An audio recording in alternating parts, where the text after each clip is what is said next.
Welcome, Umoja TWO TV Podcast. I remix show again with I'm Coach Gansey, and alongside me, Coach Fuller. We got a special guest today, Riley Mulvey. Hey, Riley, how you doing? Good. What's up? I've You've been chilling? Just been sitting around doing school all day, but last week of school, going great. Nice. I'm glad you've been a part of this, and I'm gonna get right into introducing you to the people. Riley Mulvey, Army Academy Cadets, 6'11", sophomore, rising junior. He averaged 11.4 points this season, 75% from the free throw line, and he knocked down one three-pointer. I thought that was interesting. As far as his accolades this year, New York State All-State Class A 13 team selection, Delhi Gazette All-Area Honorable Mention, Times Junior Large School second team selection, Channel 13 All-Star. Riley also has offers from Rutgers, Iowa, Massachusetts, and Siena. And I'm pretty sure many more to come that I might have missed, actually. But I got those four right now. Riley, how are you doing and how have you been? You already told us already that you've just been chilling and doing your work and everything else. So how's the move been with this coronavirus so far? Well, everything's actually been going great because all my brothers are here, so we do a bunch of stuff. We end up lifting a couple times a week. And then we actually got into spike ball, which is really fun. Yeah. Actually, I got a kit here in my house with spike ball. You got 4 people. You play with 4 people, or you just play 2, 1 versus 1? Play with 4. Okay. We go 2 on 2. Nice. All right, my first question is going to be, when did you first pick up a basketball? What age were you when you picked up that that orange ball? I first picked up a basketball, I think actually playing basketball when I was 7. Okay, when you were 7. All right, yeah, you went away for a little bit, but we got the end of it. All right, so tell me. Basically, I started watching my brothers at 5, and then I started playing at 7. Oh, nice. All right, so tell me your first organized team you played for, or you played on. The first organized team was it was Dream Team first, and then we broke off and made Revolution. Oh, okay. Now, how old were you when that happened? When you played for that team? I think I was it started at 8 or 9, and then went till I was maybe 13 or 14. Okay. All right. So tell me, when did you realize that, I'm getting really good? I'm realizing that I got a good ability. When did you realize, first of all, that you could be a dominant player in the sport of basketball? I really started to realize that when I started going to the national camps over the summer of 8th grade year. I started heading to the Hoop Group All-American, whatever that camp was in Indiana, I forget the name. But there was a couple that I'd went to and I'd good at. Oh, nice. And that's when I really started to realize that I had gotten good at basketball. That's a nice little travel at a young age too, getting to see different players from different parts of the country. That's really good. So talk to me also about your best performance this high school season. What team was that against? Performance, probably I had to give it to the Lehigh game when I played against Zedke and Corbello. That was probably, honestly, the entire team's best game. Just even though we ended up losing it in overtime on a buzzer beater, that was probably the best game we had the entire year. And coming back from a down 9 with a minute 30 left was pretty huge. Yeah, I read all about it, man. You guys battled in overtime to a 101 to 102 overtime loss, man. It's like everybody there felt like when they were there from the reports I got, felt like there was no losers that day. It was a great basketball going on. That game just felt like it was a great played game. It seemed that the crowd was into it. You had a lot of people there in the stands. It felt like a college environment, I heard. Honestly, that was probably the loudest I've ever heard a gym. It was on the free throws when Marlon made 2 free throws to put us up 1. Oh my gosh, that was like the loudest gym I've ever been in. Wow. You guys brought a lot of fans down there for that game? Or was it mostly all Lehigh? We brought about like probably 20 to 30 or something. Oh, okay. That's Not a nice, 100% sure. yeah. That's a nice little crew for a long ride like that.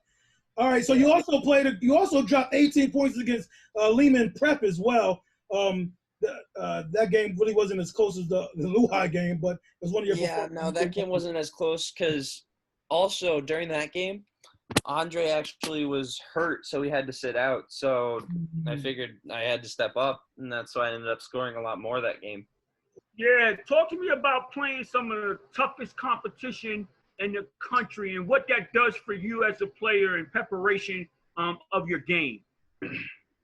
Well, I think that whenever I played somebody who's really good, like just take the Lehigh game, for example, I've always played up to competition. I'll always do better when I play against better people. And that's just like how I've always ended up playing. And I feel like just it makes me better because I have to play them and figure out a way to stop them, score on them. And if I can't, they're just going to crush me. So I have to figure out a way. Do you attribute rising to the level of competition? Do you attribute that battling with your brothers growing up, as a kid and having to battle with them? It probably was a lot about my brothers, just always playing with them outside. Oh, it was really funny because one time I was the little kid on the bench with my brother, and the team that they were playing against a team, and they got up like 20 or 30, and they decided to put me in. As like, I'm the little brother, so put me in. Why not? And I ended up coming on the court and chucking up a three and making it. And that was just like, that was such a fun experience. Now, we talked a little bit about, watching your maturation process from as a sophomore this year, and even as a freshman coming in early on and playing varsity basketball. Talk to me about your own words, what you say about your game and your maturation process, and answer that in two parts. Answer it from the perspective of skills and ability, and also from a mental perspective as well. So over the past 2 years, I feel like as a freshman coming in, I thought I was probably like mentally, I was the young kid coming in, so I had to listen to everybody. Like that was the year that August was captain, and I came into that knowing that I was the freshman, and I still ended up getting to play a lot that year. And I feel like I ended up playing more as a role player that year, setting like more screens and playing like softer, I'd say. And then as the year went on, I slowly was getting tougher, faster, and just knowing how to play better. And then when this year came around, I ended up taking a bigger team position as one of the scorers. And I feel like just making that as my new position, I revolved around that and started getting tougher, better, stronger all year, especially actually even before the season started. When I ended up playing against Andre a bunch, I feel like that just elevated my defense up so much. Because we used to do like the preseason workouts, ended up playing against each other. I feel like that just elevated my game so much playing against Andre. Now, you talk about being, playing tougher, playing stronger. I know you have the mindset. You already said you rise to the level of competition. However, playing for Coach Fuschia, we know he's a very ferocious, fiery coach. I know he has tried to tailor it down a little bit in the recent past, but this guy is a guy that's very, upfront, goes after it. How has that contributed to your game, playing for a guy like that, and what he's done for your confidence and you playing on the court real tough? I feel like Coach Frusch actually, he knows each player's like where he can push them to, and he pushes that to the limits sometimes and tries to get them to improve. And he's really done that with me this past year. He's tried to coach me like anytime I've made a mistake, I've gotten told that, and I've tried to improve it the next play, and I tried to do whatever he said. And I feel like that's completely made me better. Just one of the best things about Coach Frusch is just the amazing insight he has, along with the other coaches on staff, like Coach Motley, who just he brings so much energy, and Coach Driggs, one of the new coaches who came on this year, has really helped at the end of the year. He knows he's done a post stuff, and he's probably helped me the most in my post game out of anybody that has coached me before. Awesome, Coach. Yeah, so talk to me about, we're going to switch gears just a tiny bit. Have you played another sport in high school? Not in high school. I haven't actually played another sport. I was going to actually try tennis this year, but with this happening, got canceled. That would have been a nice little opportunity for you really to really work on that footwork and condition there. Yeah. You know what next year I'm going to try and do? What you going to try and do next year? I'm going to try and make Academy have a spike ball team.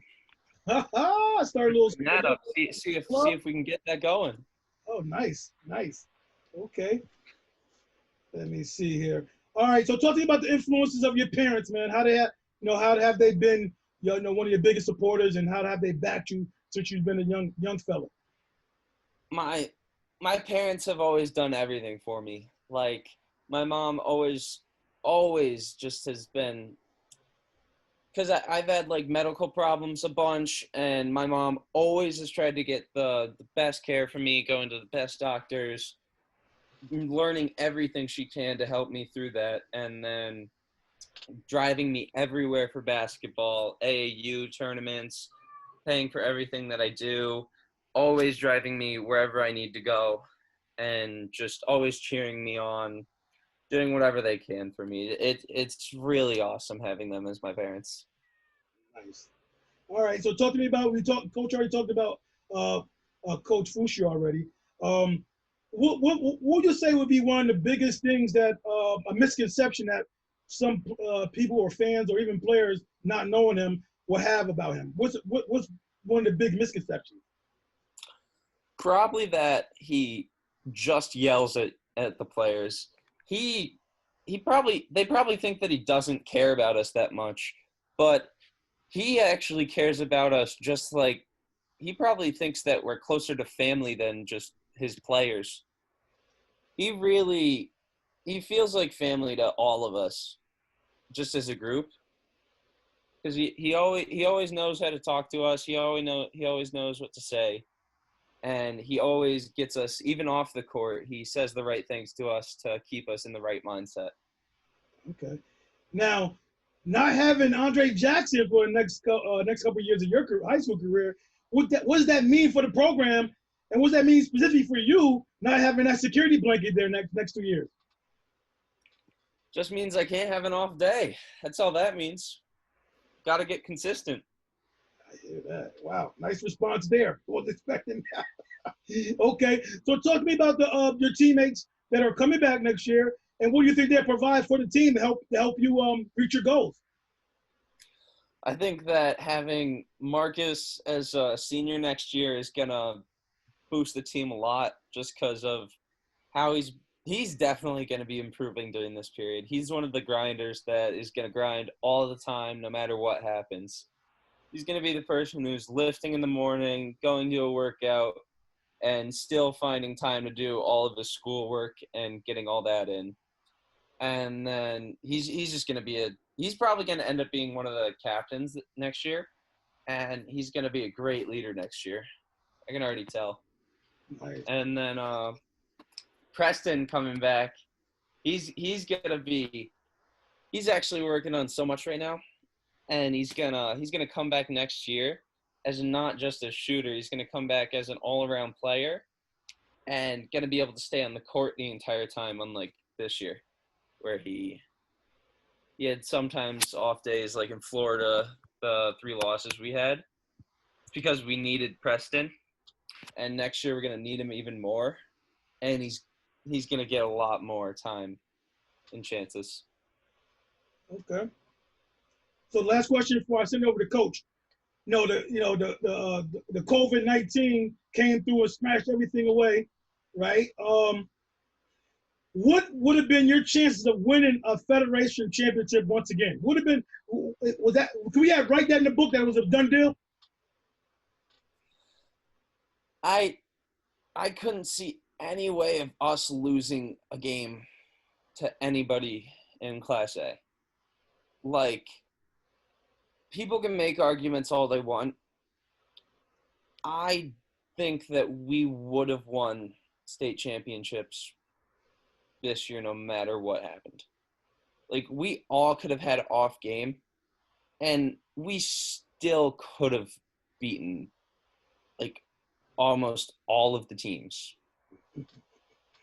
And it's not even like just me.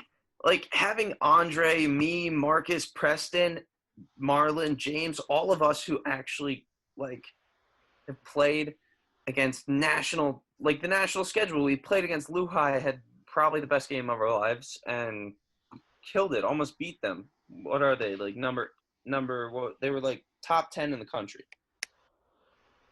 I don't think any other team in the state could have done that at any point, no matter how good they were playing and how bad Lehigh was playing. Now, what do you think about McGill? Now, McGill probably would have did a good job winning the New York State. Then they had to go over to the Federation and maybe face you guys. You guys are very similar, although they don't have the height which that can match with you. So there might be a little difference there. But what do you think about their chances of taking down the Cadets? See, if they made it there, we would have been ready for them. And that was actually, we were preparing for them to make it. Like, if they had made it and faced us, we would have been ready because we had actually been preparing for that. Okay. So I want to talk to you about, your maturation is so strong right now, and you're so much on an uptick at this juncture right now in your career. What is the prospects of potentially playing? What are your kind of immediate goals? You want to, play another couple of years at academy, maybe go to prep school. Thought about playing prep school for your brother at one of, arguably one of the best programs in the past, St. Thomas More, where your brother coaches at. What are some of the thoughts concerning those things? Well, for the rest of the high school, I think I'm just gonna stay at academy and be with Coach Frusch, unless something drastic happens, something changes. Probably just gonna stay at academy, and then if I keep going on the track that I am, I probably won't need to do a prep year, and I'll probably just head straight into college after high school. Don't know where yet, but I'll probably end up going somewhere right after high school and then doing 4 years there. Got you. So I know this is jumping way ahead, but it's worth mentioning. I mean, Andre Jackson comes up in the conversations about the potential of NBA one day. That's a lot of our dreams when we play this game. What are your thoughts? I mean, Coach and I was having some off-air discussions about your potentially getting to the next level beyond college. What are your thoughts about what you need to do and your prospects of playing there, and what do you figure what role you would play in that process? I didn't hear the middle of that. What were you saying? No, we was talking about your potential future of maybe making an NBA roster at some juncture in your career, and looking at your track right now, some would start to size you up in your potential possibly. And I'm asking you, what are your thoughts about that? And what are some of the things that you would see yourself playing the next level, and how your game would have to manifest itself to be able to compete at that level? I think that it all depends on how I continue growing. But if I continue growing at the rate I've been doing, if I keep my grind going, and if I keep loving it like I have been the past year, and I just fall in love with it again, or not even again, just if I'm staying in love with the grind and doing all basketball stuff, then I feel like I will have a chance to go to the NBA and make a difference there, just because I already have one of the biggest gifts you can get, the 6'11" height, and can't really not say it's a gift. But after that, it's just the working. If I keep working like I have been, I feel like I'll definitely have a chance to get there. Yeah, you're right about that. You definitely cannot teach height.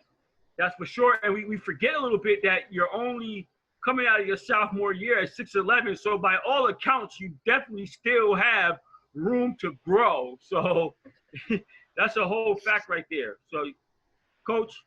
Yeah, just to piggyback on what Coach said, like we talked about before the season started, me and Coach, and I was like, I don't know about Riley, man. I'm not too sure. Depends how much work he put in over the summer. And then the season started to progress, and you just started just doing things I was just not expecting. You know what I mean? So from such a young post player.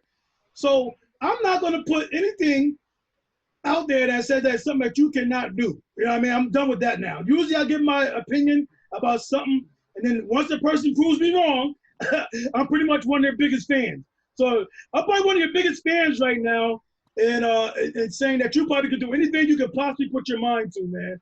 And Coach has been a big supporter of yours before I have, and he's tough.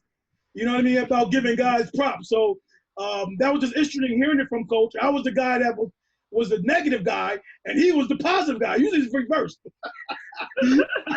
But he saw something new, and then I saw it, and we think that you definitely can improve. Now that brings to my next question.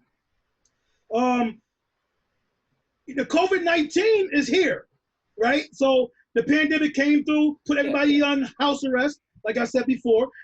What have you done for your training to improve during this time where there's not much mobility happening, even though we're about to open up in a couple of days? Well, I got really lucky because we have a gym in our house. So I've been lifting about 4 days a week, and then I have a hoop outside. So I've been getting on that the other 2 days, and then I actually got access to a gym a couple weeks ago for dags. He started doing individual stuff and he invited me and my brother to basically get like an hour to an hour and a half every like 2 days a week. And that's just, I've been grinding all that out 6 days a week, and then I get the Sunday break day. It's just been fun, really. Yeah. Talk to me about the Dags workouts, man. You said hour and a half. Dags is a guard. He's a phenomenal guard during his playing days. So talk to me about some of the stuff he's been teaching you. Is it all just post work, or you teach a little bit of a guard position as well? Well, he's been teaching me more of like a lot of footwork stuff, a lot of footwork stuff. It mostly ends up being about the footwork. And then it's a lot of live stuff with my brother Taylor, like where my brother's guarding me and I have to use the footwork as a like base and go off of it. And then I've been working on a lot of shooting there too, like in different ways, like catch, like jabbing and getting into something, and then just catch shot, different stuff. Nice. All across the board. Okay, whenever you need a guard like me to show you something, I could put a couple tricks in your bag. All right, so let me know. Hit me up. All right, Coach. It's funny because I had accidentally reached out to your brother, thinking it was you for some odd reason. He hit me back. He said, "I think you want my brother. He's the prospect." So so this is the opportunity where I tell you that, and it's funny because speaking of your brother, I had a chance to work out with him when he was younger, and I could see what kind of impact him playing a big man in that role at CBA, and then having to play against you and you having to go against that can be very helpful in your development. So, Riley, it's always a pleasure to speak with you. I'm speaking to you early in your career. We can see that you was little young guy, a little shy, but always was really good on the camera, did your thing. Now you're doing your thing on the court as well, and you're improving immensely on the court, and we see your maturation process keep upticking and keep going up and up through the ceiling. So the sky is the limit for you, literally and figuratively. And we'll just say that we wish you the best in all your endeavors. We thank you for coming on, and we look forward to being part of your career as you excel. Well, thank you for having me. And I got one more thing to say. I remembered what I was going to say. It was discipline. That's the 5 one, Coach. That's the 5. Let me end this too, saying this right here, Riley. Riley, you've been a pleasure to have on the program all of last year, or this past season, I should say. Been a fantastic interview, everything else. I just want to say, man, keep proving people wrong. All right. It's okay for people to have doubts about you, man, but it's your job is to smash those doubts. I mean, prove people wrong by doing the extra stuff. Doing the hard work. Listen to your coach. You keep doing that, man. Nobody's gonna have anything negative to say about you or anything like that, man. We just want the best for you. Keep pushing. I got high expectations for you now. All right, because you proved me wrong last year, so I'm gonna be way up here. Expect you to do some miraculous things next year. So, the meter is really high on you right now. So I'm putting pressure on you now. All right, so you know. But you've been a pleasure to have, and keep it up. And thank you for coming on the board. Go ahead, Coach. He wants you to go ahead and be doing fly high 360s on the break, bounce it off the ground into the glass, one hand catch it, body to body people, back down, turn and bang it on them, hang on the rim a little while. You know what I mean? That's what he's talking about. Shake. Yeah, that's right. Shake the rim, break the hoop. Yeah, exactly. Just take the hoop down. Just bring it all the way down. Exactly. Hey, you forgot one thing. I want some ankle breakers too. But Riley, my bad. Got to dribble through the entire team before I do that. Then give them the time to get back and dunk on all 5 of them. My bad. There you go. Man, we wish you luck, like we said, and continued success. All right. Yeah. Okay. This has been Riley Mulvey on Umoja TWO TV Podcast, our remix show, and this is what we say. See you later.